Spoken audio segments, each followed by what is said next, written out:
Hey, good day, folks. Welcome to another episode of Andrew's Life. I hope everyone is doing wonderful today. Now, uh, the video I'm getting ready to do is going to be in a town that I'm not sure I'm going to be able to correctly pronounce the name of the town. I looked up the name of this town on Wikipedia, and I still can't understand how to properly pronounce this town, so I'm gonna let you know right now. If I mispronounce this town, forgive me, and maybe in the comment section someone can leave a comment and educate me how to properly pronounce the name of this town. But the name of this town, the way that I'm gonna pronounce it, is gonna be Montpelier, Indiana. Montpelier, Indiana. And this town is located in Blackford County. It is located off of Route 18 and is also close to the Interstate 69. It's also close to Interstate 69 and is also close to Indiana Route 18 in Blackford County. Now, this town is located in east central part of Indiana. So this town is 26 minutes away from Marion, Indiana. I've made videos about Marion. Feel free to go watch them. I made the video of Marion a couple of years ago. And I also made several videos of Fort Wayne, Indiana. So feel free to go watch all those videos as well. Now, the population of this town is 1,666 people. And it has been growing at a rate of 21.2% as of the 2020 census. Now, if you want to live here, the median home price is $80,000. However, right now there is only two houses for sale. One is priced at $95,000, and then the other one is priced at $119,000.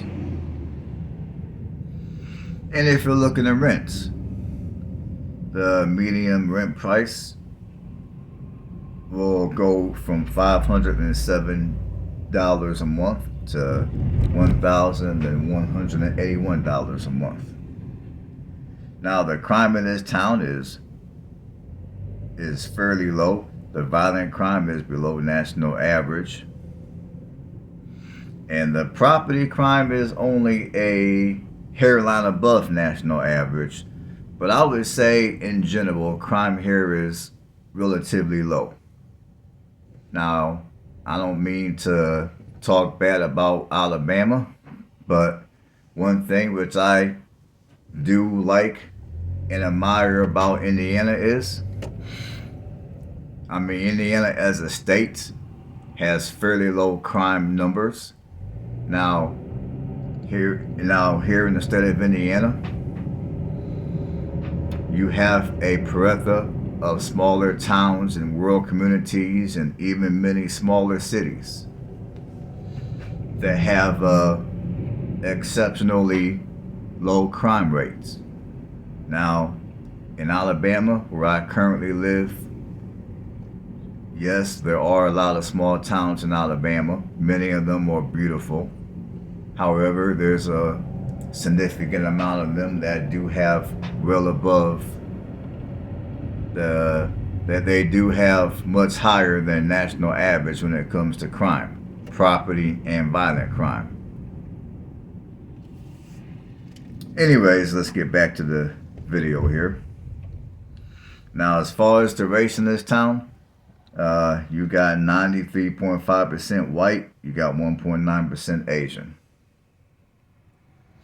Now, when I prepared to make this video,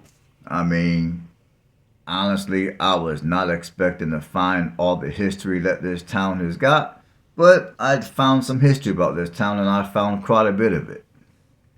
So we're going to get into this.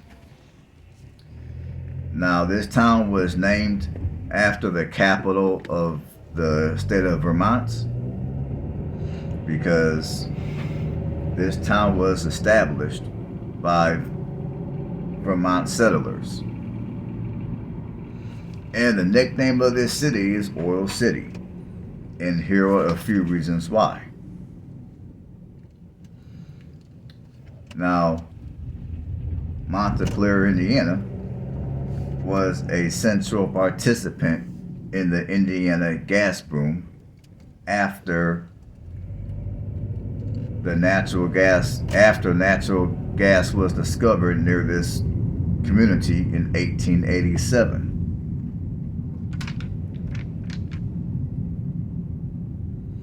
And apparently the county's first successful oil well was drilled on the south side of this town in 1890.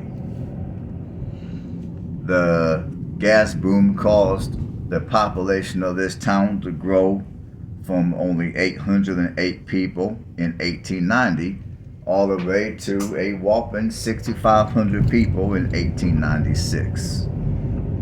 Now, what in the world happened to that population from that point to what it is now? I mean, yes, at this point, the population is increasing again, which is a good thing for this town. But apparently, there were several decades to where the population declined. Well, anyhow, the reason for the population decline was when the oil boom ended. The oil boom ended in the first decade of the 20th century, or in the 1910s. So I'm going to assume that when the oil boom ended, that's when the majority of the people left the city. Now, for those of you that know a thing or two about the oil field, and for those of us that at any time have worked the oil field, such as myself, realizes that in an oil field town, obviously many oil field jobs have a reputation of paying high wages. So whenever there's oil field jobs available, naturally it's going to cause the growth of that town or that community. When oil field jobs go away, it's going to cause a decline of that particular community's population. Now, obviously, during the heydays of the population of this town, during the days when the Indiana gas boom was going on and there were oil wells nearby that oil workers were working, I mean, I'm gonna just go ahead and assume that, kind of like, let's say, the oil fields of West Texas and Oklahoma and parts of Louisiana and western North Dakota. I mean, I'm going to assume that at some point back when those jobs were in this town, you had all kind of other businesses that catered to the workers. You had extra grocery stores. There were probably some extra hotels. There were probably some extra financial institutions. Most likely there were some female workers that probably did some extracurricular things to all of the men that were probably here and lonely and away from their family because they were here making their money. Just saying. So naturally, when those type of jobs disappear, the oil jobs disappear, some of the other companies that catered to these oil workers, those companies closed down because they were no longer receiving any type of money, so they couldn't keep their business afloat. So it's kind of a rippling effect, and I'm gonna go ahead and assume that was the reason for the rapid decline of the population of this town at that point. Now, the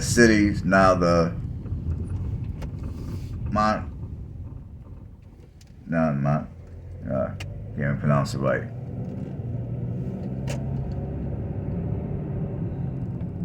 Now the Montpelier's National Bank was robbed in the afternoon on August 4th of 1933 by Don Dillinger in the Dillinger Gang during the time when 1933, which was real after the oil. This is real after the Indiana gas boom.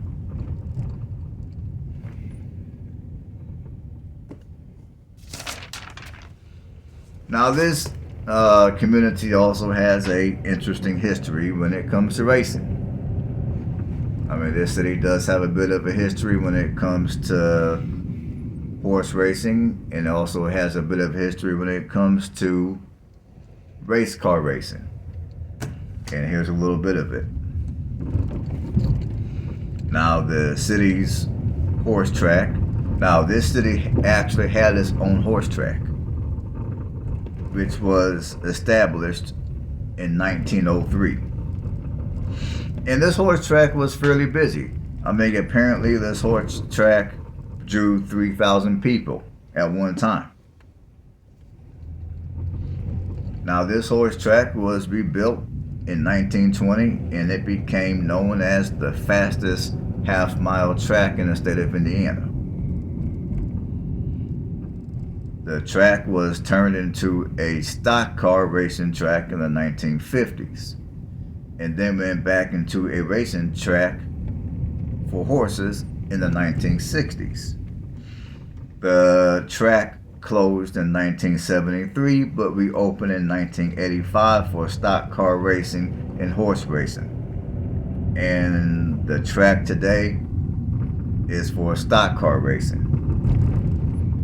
Now, as far as it goes for sports, this town does have a remarkable. Now, the high school basketball team in this town does have a remarkable history. Now, back in the days, this town used to have its own high school. The Montpelier High School. Like I said, I can't pronounce the name of this town right, so please forgive me. But the Montpelier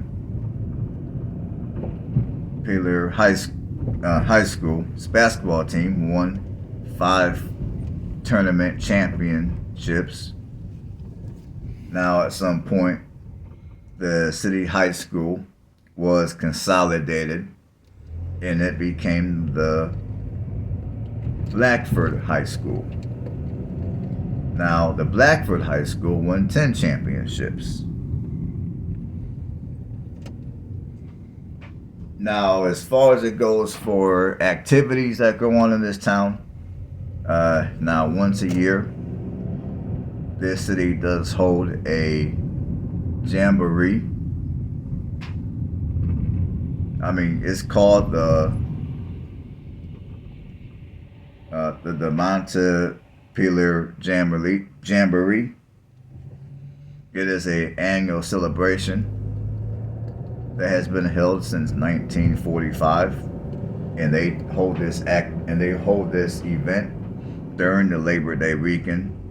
And this event will feature musical acts, and there's also a Jamboree Queen contest, and apparently they got other events.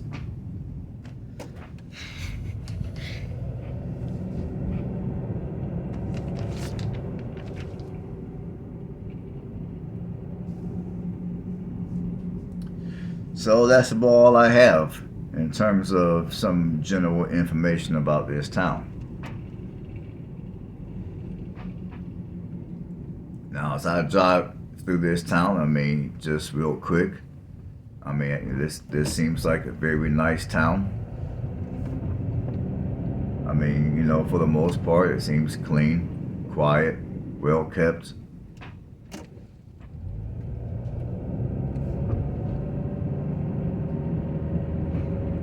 There's a few areas around here that look a little, you know, look a little, I'll just say unkept. But I would say if you're looking to live in a small, quiet, low-key community and you're looking to live within an hour of Fort Wayne, this would be one of the communities that you might want to check out. And as far as communities with more amenities, I mean, you know, like I said earlier, you're only 26 minutes away from Marion. So yeah, so that's about all I have in terms of information. So I'm gonna let you guys enjoy the rest of the video, and I wish everybody a wonderful rest of the day or evening or whatever time of the day it is that you're watching this video. And until the next time, everyone have a blessed one, and I will see you on the next one.